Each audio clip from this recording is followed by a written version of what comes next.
So we are going to set the Reynolds number for the flow over a cylinder to 120. We can do that either by changing our velocity or density or viscosity.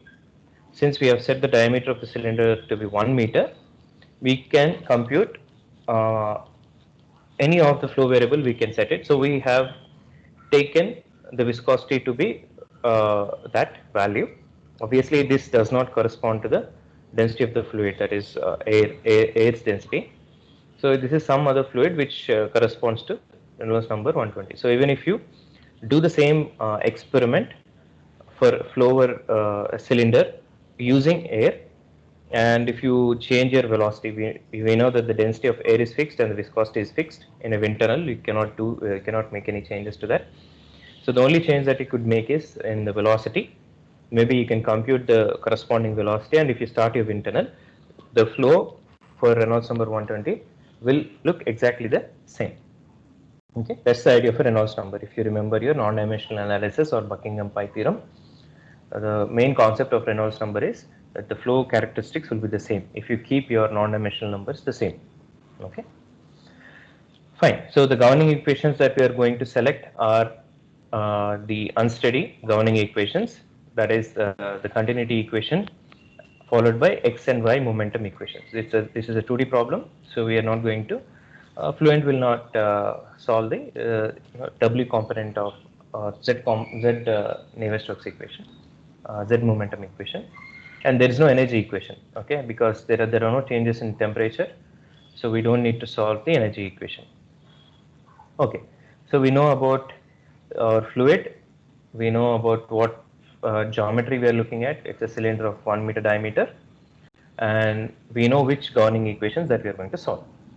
In addition to what we have done for the steady state steady flow cylinder, we have to use an unsteady. We have to select the unsteady solver. Okay. Okay. Let me go to Fluent. So let me read the case file. Okay. Someone has asked me what is the difference between case file and mesh file. MSH mesh file will not contain. Okay. We are selecting some options here, right? In Fluent. So Fluent saves these options together with the mesh file in a case file. That's it. Mesh file will not have mesh file will not have any options. It will only have the grid and the boundary names from your grid generator. That's it. So case file will have not only the mesh file but also the options that we have selected here in Fluent. Okay, not the data but only the options. Which options have I selected? Which governing equations I have selected? So I have pre-selected this. I have solved this problem. So we are looking at the pressure-based solver here because there is no change in density. So this is nothing but your simple algorithm. Some modifications of simple algorithm will be used. So instead of steady, the only major change is transient. Okay. So this is a transient flow or an unsteady flow. It's a planar flow. We are not going to look at axisymmetric flows yet, maybe not in this course. Okay, there is a good thing that you could do here. Whenever you read a mesh, you can see all the options here, right? What are the number? How many number of cells are here? What are the boundary conditions? How many nodes or points are there in the domain? You can also check. Okay, what is the maximum x coordinates, minimum x coordinate, maximum x coordinate and y coordinates? What is the minimum cell volume? What is the maximum cell volume? What is the total volume of your domain? And minimum, so it gives you some kind of stats. Okay, we can also check for orthogonality. Okay, when you do this, click on this report quality of the mesh, Fluent will try to make some will do some calculations, and it will tell you, what is the orthogonal quality. Okay, so it gives you that it ranges from 0 to 1. 0 corresponds to low quality. So since it is close to 0.999, so since we have created an orthogonal grid, that is the lines. So this grid, the floor cylinder, this grid has it's very close to our it looks exactly the same as our polar coordinate system, the r theta lines. Okay, the r theta lines are orthogonal to each other. That's why the quality it has computed the angle between all these lines, and it has found that it's very close to 1. So it's an orthogonal grid. It's the best grid that you can give a CFD solver. Also skewness. Okay, we have what is how much each quad element or triangular element that you have made in your grid generator, how much is going to be skewed. Okay, the angles. Okay, you remember if you I think we have looked at a formula, and it says that 1 corresponds to low quality here. Okay, so this value is very close to 0, and you know our quality maximum orthogonal skewness is pretty good. And aspect ratio is the length of one cell to another. Okay, the how much increase in the length that that's happening, or the volume it's happening, or the area, the ratio of areas between subsequent cells. So this should be ideally between less than 1.2, but it's showing as the maximum. Okay, we can see here that when you display the grid here in the graphics window, okay, here in this edge region where you don't find any flow changes, there are no flow changes here, okay, in the far field or very far from the body. Okay, here your aspect ratio is more, so it's fine, it doesn't matter. So when the solution is not going to change here, so it's okay. If you look here, maybe in your grid generator you can see all these details. So here it's quite good. The aspect ratio is slowly varying. You can change these parameters when you are trying to display generate your grid. So it's fine. So this grid looks good. So you can do these checks. If you don't have a good grid, don't expect good results from CFD. Okay, it's going to give you nonsense results. It's going to give you so many errors. Not error. Your solution. You may see the solver will run. It will give you some kind of solution, but you will not be able to distinguish between what is the physics and what is the numerical. What do you say? Some truncation errors will be very high in some regions, so that will be showing up as artificial diffusion. Shocks will be smeared. Okay, all these things will happen. So the physics is not reliable. Okay, you might be seeing at wrong numbers there, and you might be interpreting them as physics. So unless you check your solution against someone else who has already done it for at least a simple test case and fix your grid properly, then you can have confidence in your CFD solution. Okay. Okay. Now energies of viscosity, we know that at 120 Reynolds number the flow is laminar, so we select laminar viscous model. That is, viscosity is laminar. Okay, and we have set A to density is 1. It's constant. It's not changing. For density based or compressible flows, we have to select ideal gas. So it will use P equals to rho RT, and it will find out density automatically. Even viscosity is constant here. You can also give, there are different functions by which your viscosity changes. It could change according to Sutherland's law, some power law, or it's based on some kinetic theory, or it could be based on some if you have multiple fluids moving, how should it approximate the viscosity. So all these advanced functions are here, or you can also write your own functions and write your own variation of viscosity, etc. So we have successfully the only model that we have looked at switched on is laminar model. Firstly, we have selected transient. Next models laminar. Next air. If you click on operating conditions, it's standard sea level conditions that generally Fluent looks at. Operating conditions, there's nothing to do here. And boundary conditions. Boundary conditions, I think some of you have read the MSH file. I have also uploaded the case file CAS where the naming has been corrected. I've changed the names. So the type of boundary is in velocity inlet. So fluid will be entering through this domain. So I have selected components. Okay, I've selected components, or else you can do magnitude and direction, or else you can do components. It's up to you. So you can calculate what is u cos theta, u sin theta, if sin theta is the angle at which the fluid is entering the domain. So here I have simple 1 meter per second in u, and v is 0. Okay, you can also vary it as a function of your incoming boundary conditions. Okay, this pressure is this corresponds to density based flow, so you don't need to worry.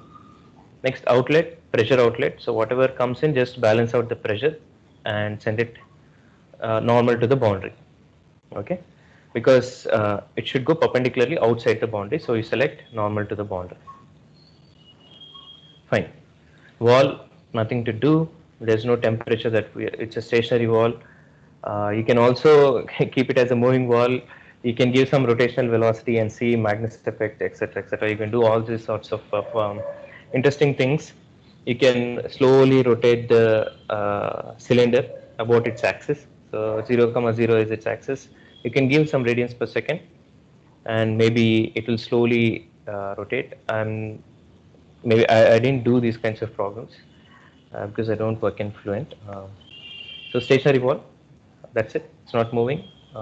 We just say that we just apply the slip wall boundary conditions there.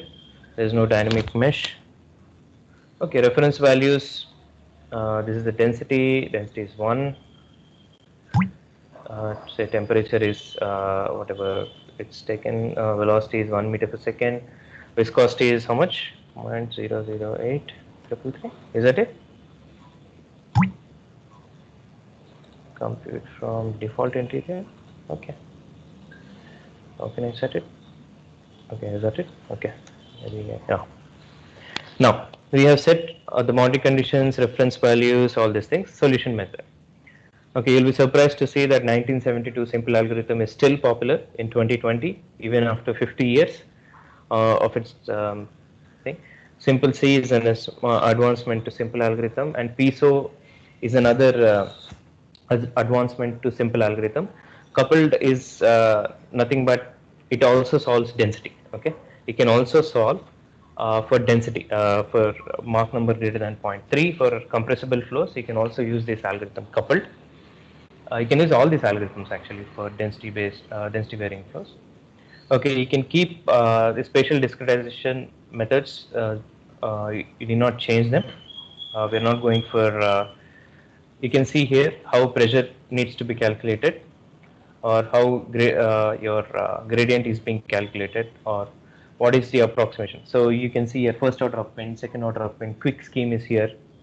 Okay, power loss scheme is here, third order muzzle is here. So you can see all the schemes that we have studied still available, and that's how your momentum equation will be solved. So we leave that for defaults, and these are some under relaxation parameters. So under relaxation and over relaxation is nothing but whenever you get some solution, say in one iteration, if you get say velocity was 1 meter per second and the update is say 0.5 meters per second, so the new velocity would be 1 plus 0.5, that is 1.5. So you don't add 0.5 as such, you under relax it. So what you do is you take a factor of say 0.7. Okay, 0.7 into 0.5 is 0.35. So you add 0.35 to this 1.0. So your new velocity will be 1.35. Okay, we will relax the stiffness of the linear system by using under relaxation factors. These are also set to some defaults. People found out that the convergent properties will be good. There will not be instabilities for any type of boundary conditions using these solution controls. Next, monitors. Okay, delete. So in the monitors, I've selected X continuity, X and Y momentum equation, absolute criteria is 10 power minus 6. Okay, create drag. Okay, I want to print it to console and plot CD. Okay, I can even compute drag directly on this wall or the cylinder. Next, I want to also see how CL looks like on the cylinder wall. Okay, print it and plot it. Fine. So it will integrate. I don't need to do any extra stuff. These are the force monitors and residuals. You can also add surface monitors. So if you select a surface and you want to see what is the mass flux, and if you want to see the mass flux to be balanced, you can also create those monitors. If you want to see in a particular volume, say how much is, say for example, the pressure drop. So you can also do such kind of advanced monitors.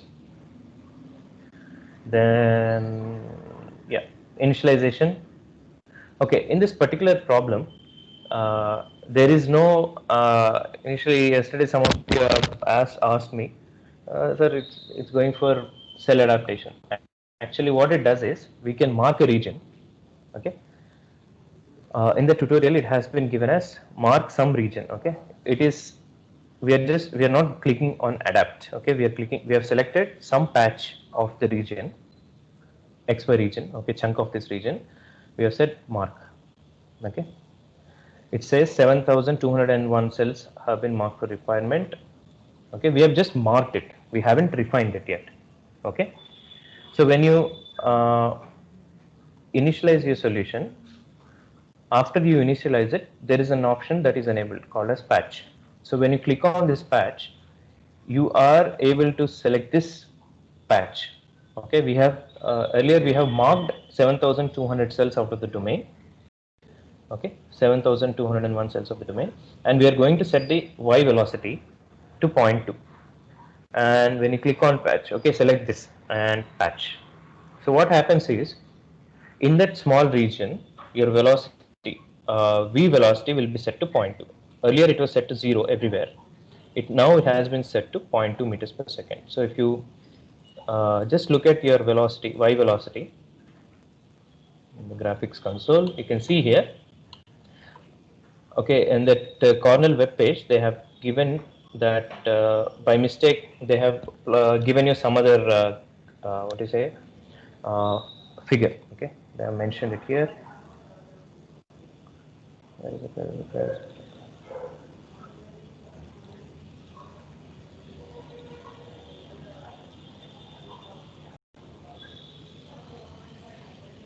Okay. Okay, this figure is wrong. That's what they mentioned. Note that the following image is inconsistent. Okay, so this is what we actually get. So in this small region over the cylinder, okay, in the back half of so 1/4 of this point, since we already know that it's going to become unsteady, and what we can do is we can our initial conditions matter a lot. Okay, our initial conditions matter a lot. So what we do is we just give a small boost or kick to the solution. Okay, we initialize this to be v velocity to be 0.2 only in this region, maybe instead of node display. Yeah, so you can see here I have deselected node. So in this region, it's going to be 0.2 meters per second. Other regions, it's going to be 0. So since the fluid is going to be unsteady with respect to the trailing edge of the cylinder, we can kickstart the solution. Okay, what this simply does is it helps the kickstart of the solution quite fast. Okay, that's the only. Okay, there's an additional step here to create. You can, for every time step, you can save your solution file, and you can watch. You can make a video out of it. Okay, I'm not doing that part. You guys can do that part. Just make sure that you select that option, and you can do this CFD post processing if you want to. It's just an optional thing. Okay. So the delta t is taken as 0.2. Okay, delta t is taken as 0.2. So why did we take delta t as 0.2? Okay, this delta t is not based on your grid. Okay, it is based on your physics. Okay, we know the Reynolds number to be 120. We know the length scale. Length is 1 meter for the diameter, and velocity is also 1 meters per second.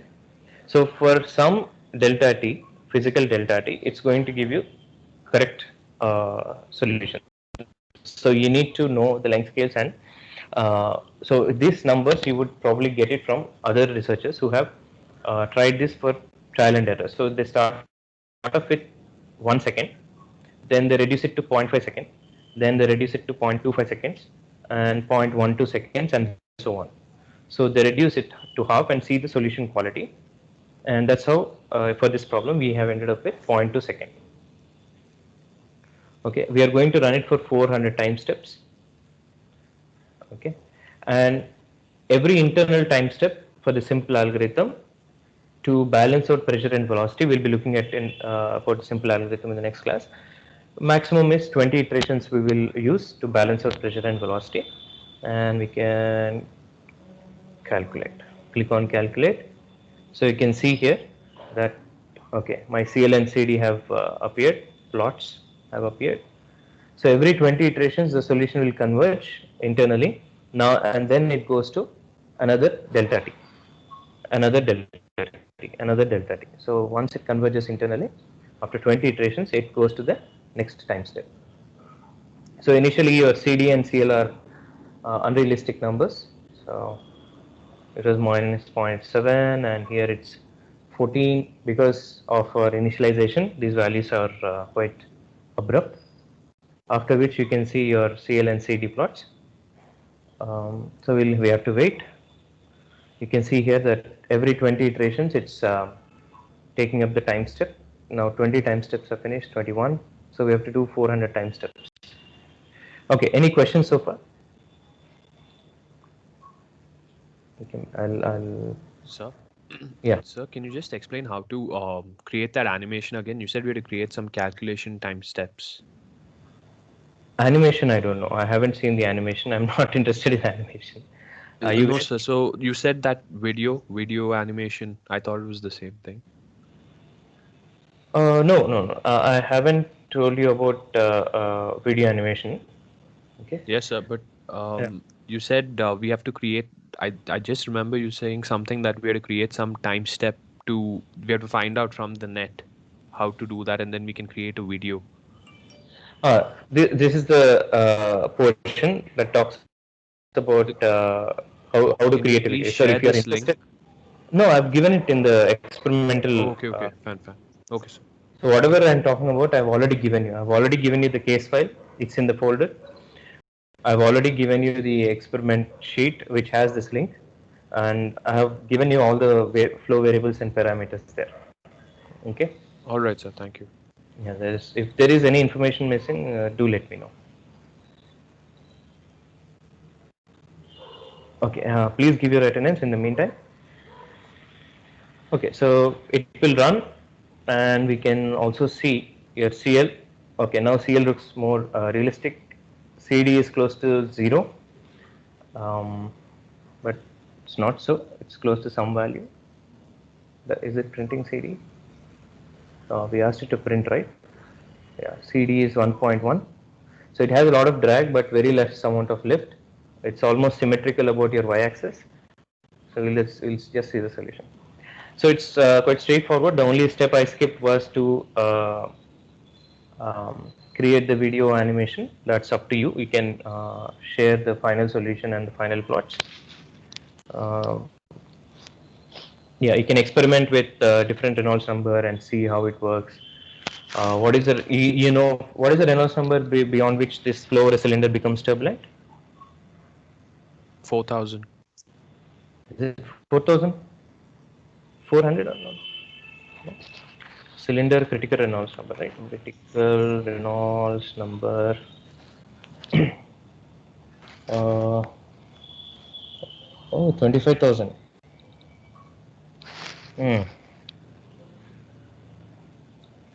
Reynolds number is 2.5 into 10 power 5. So 25,000, I guess.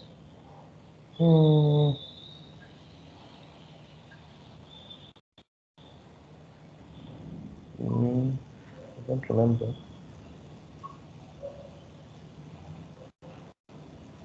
Okay. Okay, this grid has a y plus of 1, so it's I think it should work for even if the flow becomes turbulent. So some of you can do that if you want to experiment with it.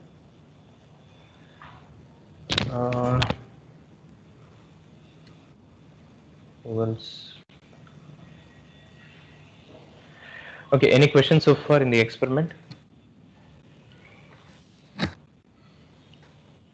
Sir, Yes. if we do the same experiment using the steady flow, which I've done before, would we observe vortex shedding at high velocities for that problem also? Yes, provided you select your transient flow solver. You have to select the transient. Okay, sir.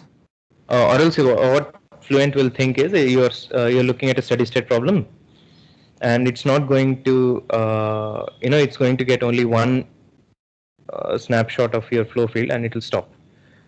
So we don't want that to happen. So you can, for the earlier problem, if you increase your velocity, that's what we have done. We have just decreased the viscosity significantly, and the Reynolds number has been changed. So we just selected transient, and that's it. And we have put your delta t to be 0.2 seconds. Maybe you can change the 0.2 to 0.4 and see how the solution looks like. Some of you can do that experiment. What will happen if your delta t time step has been changed? I'm asking you only the final plots, so just have a look at it. Also, Okay, sir. unfortunately I don't have the only Fluent older version is working. I don't have that Workbench working for me and the ANSYS meshing software working on my machine, so I don't have access to the lab as well. So um, please do look at these tutorials on how to create this cylindrical mesh. This is an O grid. Your mesh looks like an O, big O, because your body is something similar to it's a circular geometry.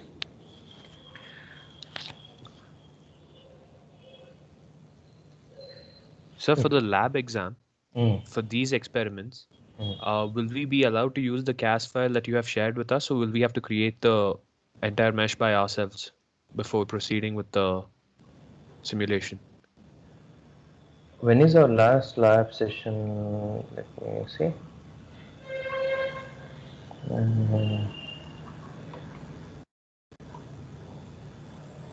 Okay, so we have a lot of time. Fine. Okay, earlier I thought 22nd October is the last lab, so I planned accordingly. But now everything has changed. Okay, we'll have the lab exam on 29th October. Is it all right for everyone? So 29th October. Yeah, okay, sir. So I will send a message across 29th October. One thing is I will be asking you questions on the experiment. Okay, what you have done, all these things. So I will ask each one of you. Maybe those of you who have finished it, so you can finish the experiment on 29th, and we can do a short viva in the remaining time while you are doing the experiment. I'll ask you for everyone for 2-3 minutes. I'll ask some questions on the experiment itself, and I will gauge accordingly. Okay. So it's not that you're live streaming your friend's account. So I will give you one problem for each one of you. So there will be slight difference between the problem that is given to all of you.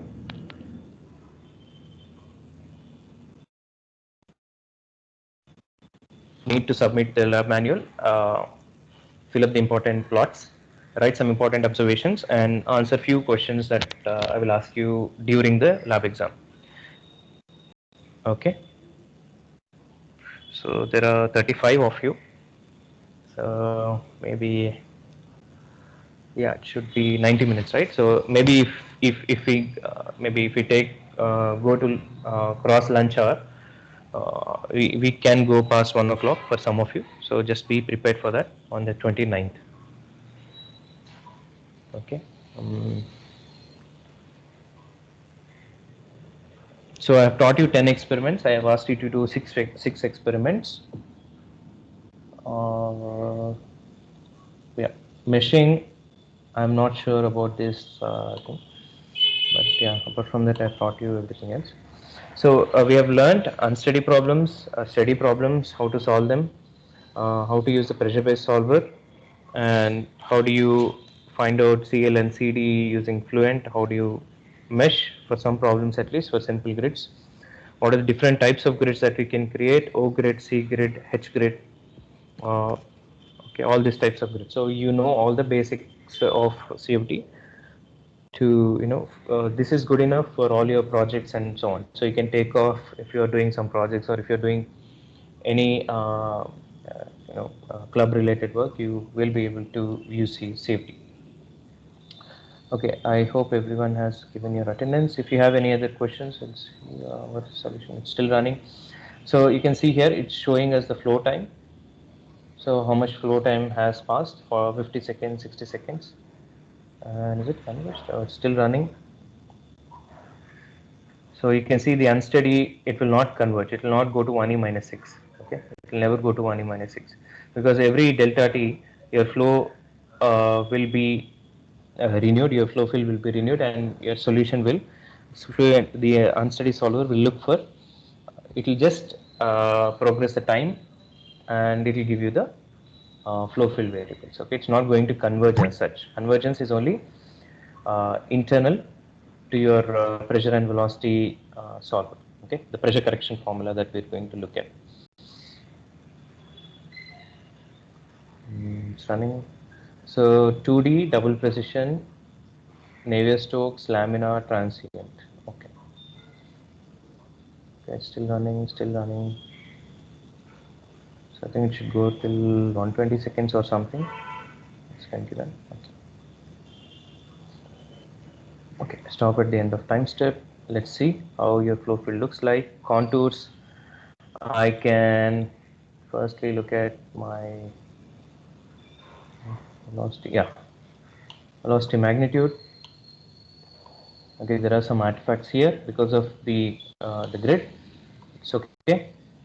Okay, this is not filled. I should smooth it out. Okay, nice. So I can see here that there is some vertex shedding happening. If I look at the velocity magnitude, there is what is asymmetry in the flow compared to the top and bottom surface. So that's why you are getting small amounts of lift, very small. But drag, you'll have immense amount of drag here. As you can see the numbers here in the console, drag CD is 1.155 where CL is minus 0.025. So it's going to oscillate between plus and minus, I guess. And CD is 1.155. That's why you don't fly with wings which are cylindrical in shape. Okay, they have very bad aerodynamic. They have a very bad aerodynamic efficiency. So you can also look at vorticity magnitude. Okay, how do you calculate what is vorticity?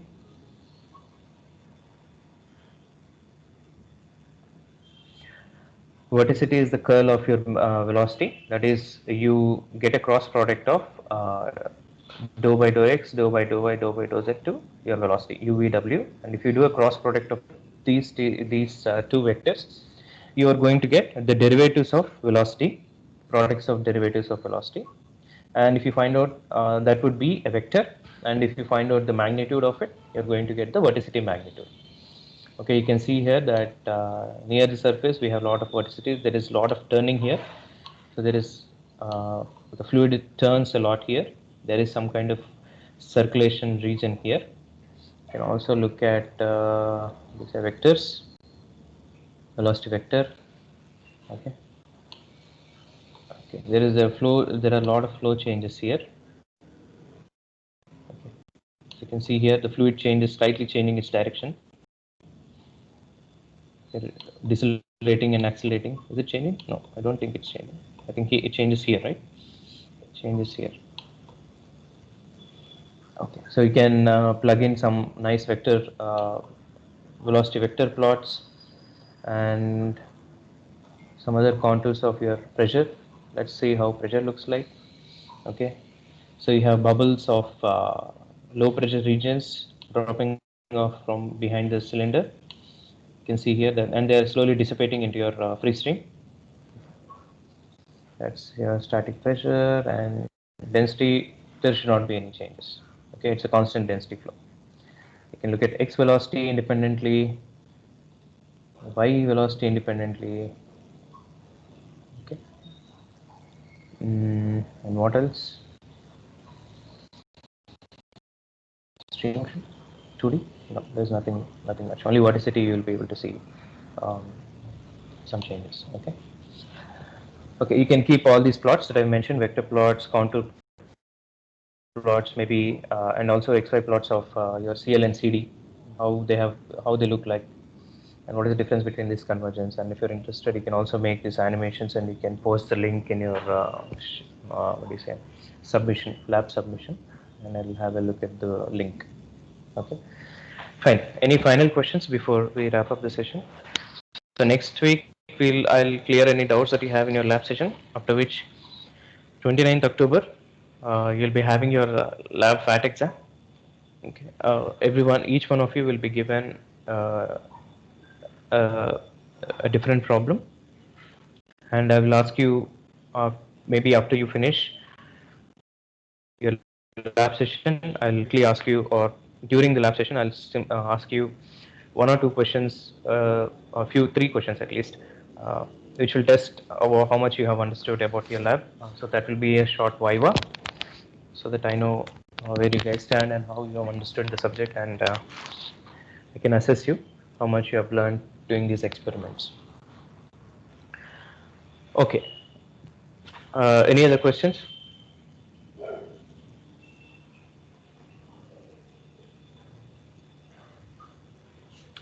Okay, then we'll wrap up with the class. Tomorrow's class, we will look at the simple algorithm and we'll finish off that finite volume method module. And then next week, we'll get into turbulence module. Okay. Okay, fine then. I'll see you guys in tomorrow's class. Thank you, sir.